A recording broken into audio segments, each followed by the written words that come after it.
Hi, I am Hans Wilhelm, and in this video, in the Life Explained series, I will talk a little bit more about the dynamic of karma, how it actually works.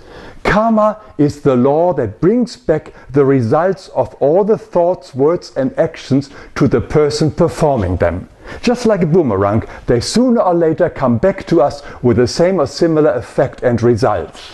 Now, let's have a look how this karma law actually works. Let's take an extreme case to make it more clear. Imagine we are stealing money from another, like a robber. For instance, here is our gun and we ask him, give us a wallet, and here is his wallet. We now have his wallet. Now, this action, just like any emotionally charged thought, word or deed, gets immediately stored in, firstly, our body, in our cells, or it may even affect our genes, and I will come back on this one later. Our soul, which is sort of inside our body, it stores it just like a computer. The Akashi records, these are the Akashi records.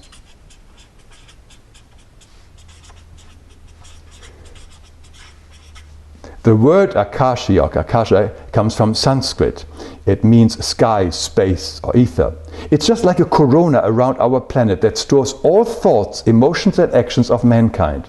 Many psychics like Edgar Cayce and others could read these records and help people.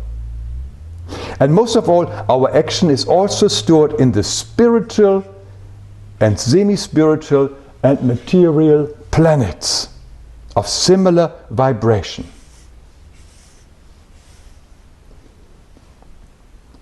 These are distant storing planets that work very much like the cloud program of our computer. And finally, of course, our action is also stored in the soul of the person we have harmed.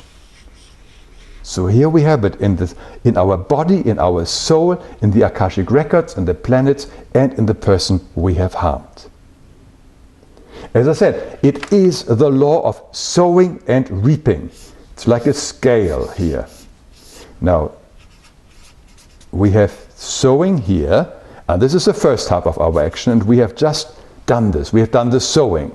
But life or love is so wonderful. It makes sure that we will be able to experience the other half of our action. So it becomes a total and complete experience for the benefit and growth of our soul. So here is the reaping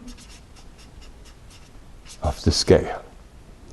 Because only when we experience the whole cycle will we fully grasp the effects of our actions.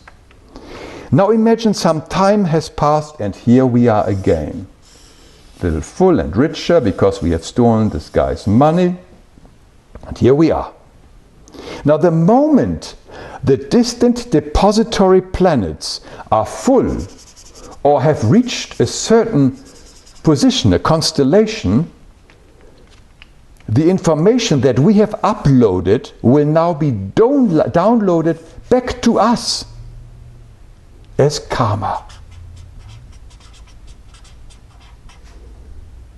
This usually takes place in the same lifetime, but very often it can take many lives later that we suddenly are facing the results of our own actions from many years or lives ago. For instance, it could be that somebody now robs us, or we suddenly lose all our possessions. Sometimes it can be the soul of the very same person we have harmed in the past, but not necessarily so.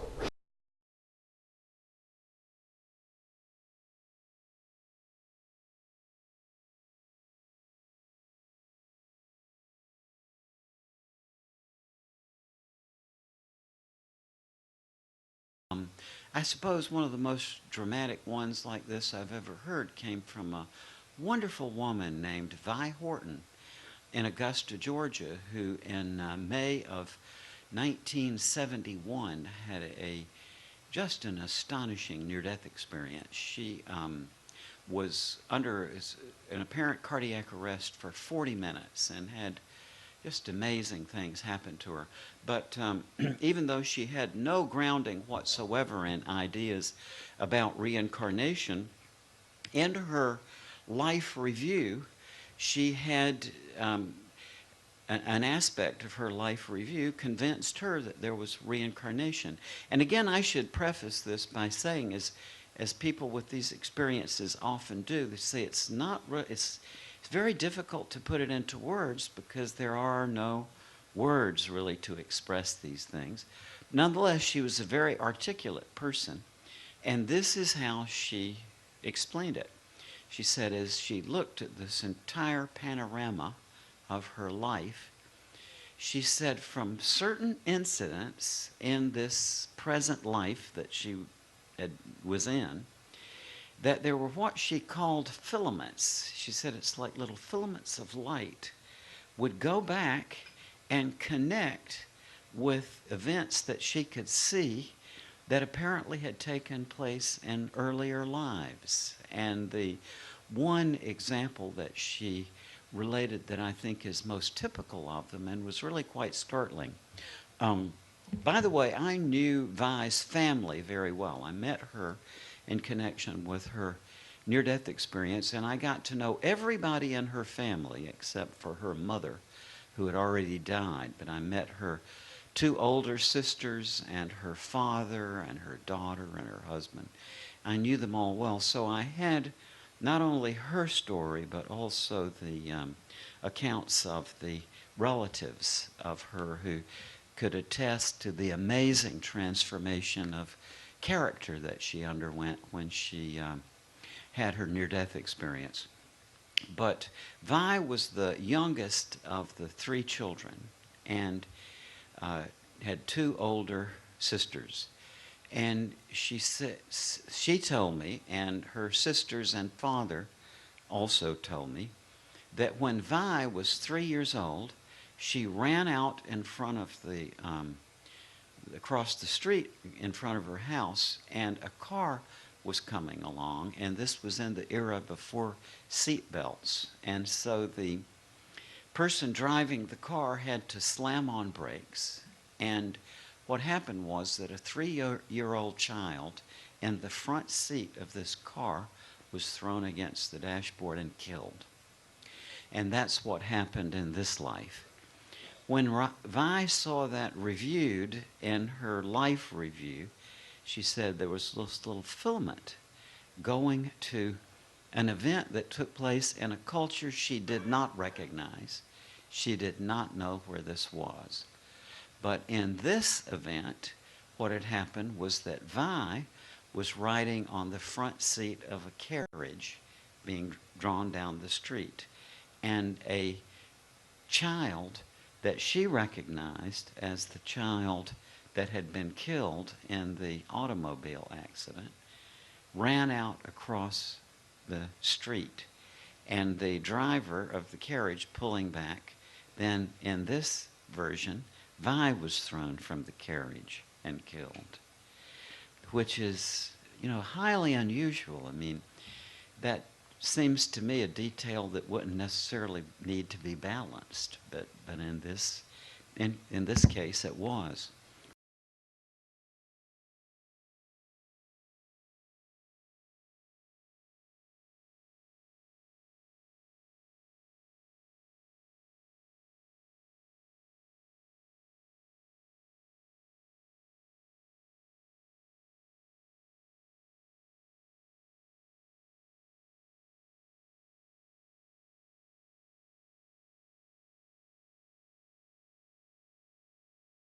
The morphic field is not an electromagnetic field. No, it's a different kind of field.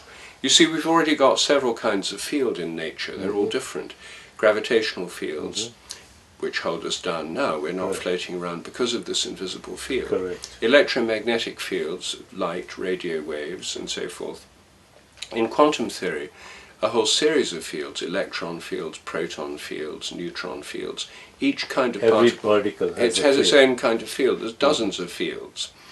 And what I'm suggesting is that it's not just in quantum phenomena at the microscopic level that there are these fields. There are fields for each kind of molecule, for each kind of cell, for each kind of tissue, for each kind of animal and plant. And that these fields are organizing fields that are in space and time, and they have a memory. They depend on what's happened before. So the way a palm tree grows depends on the way previous palms of that species have grown.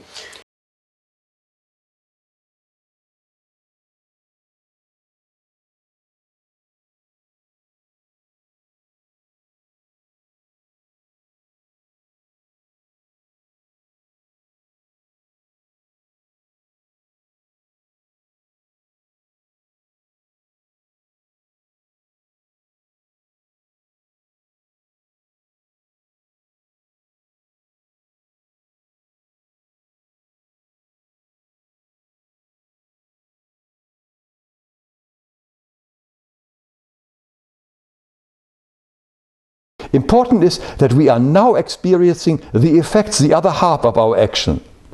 And in some cases, it can also result in an illness or a blow of faith, and it completes the circle or balances the scales. But there is a way to dissolve these karmic effects. It is the law of grace.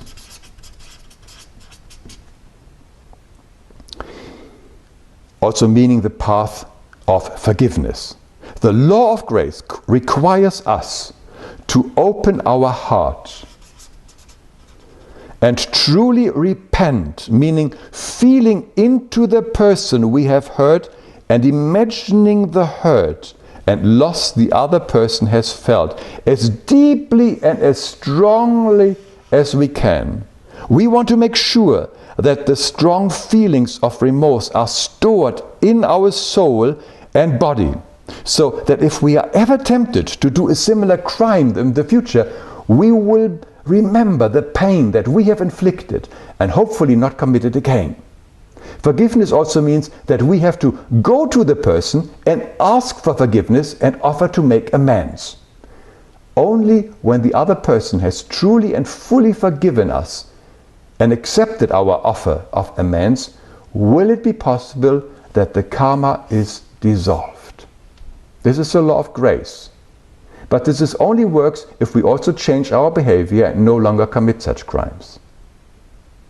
It is the same grace, mercy, compassion, and forgiveness that we must give to anybody who we think has trespassed against us or hurt us.